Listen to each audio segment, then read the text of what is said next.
Hey friends! Today I'm going to show you how to create this animated counter, which I developed with the help of ChatGPT. So, start.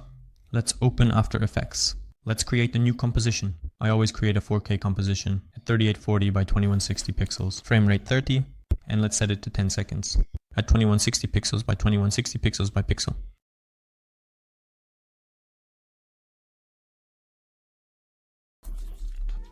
Actually, it's all very simple. I had some code for the counter from one of my projects, but it wasn't fully finished. I thought, why not use ChatGPT and tweak it a bit? Here I am. I have a long chat history. With ChatGPT, I tried different options, and it helped me write various variations. I tested what works and what doesn't, and I made some changes myself. And here I have the final result. I tried out what works and what doesn't, and I made some changes myself. And here I have the final result. And in order to use this code, let's start by writing our text, any number, let's say 0. Let's center everything. Paragraph in the center, a line in the center. And let's get started with adding this expression. Actually, I would say it's not just an expression, it's already a small, complete script. And for this, we will need two sliders. The first one is named Start, and the second one is named End. This will be the starting number from which our counter will begin, and the ending value. And also, for our script to work properly, we need to add two markers to our layer. You can do this by simply selecting our layer and pressing Ctrl and 8. And here we have a marker, and let the second one be here. Let's change the name to make it clearer that this will be our start. And here will be our end, meaning the finish.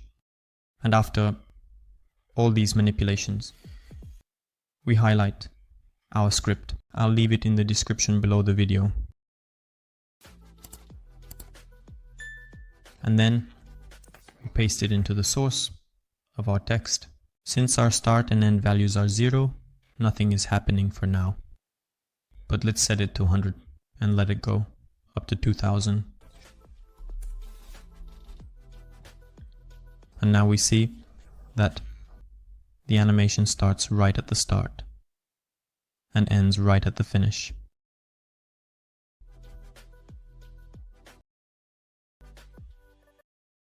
We can slightly change the duration of the animation.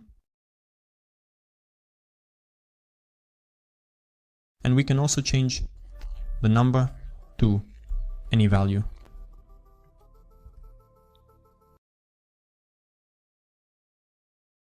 But there is a certain limit of 1,000,000 here. For example, if we want to add something more, our maximum will be 1,000,000. For this we can go into our code and we have two values, start value and end value. We can, for example, multiply our end value if we want 10 million. Just multiply it by 10. And our final value will be 10 million, starting from 100. So friends, today we have looked at the most effective way to quickly make an animated counter without keys. Thank you all for your attention, and see you next time.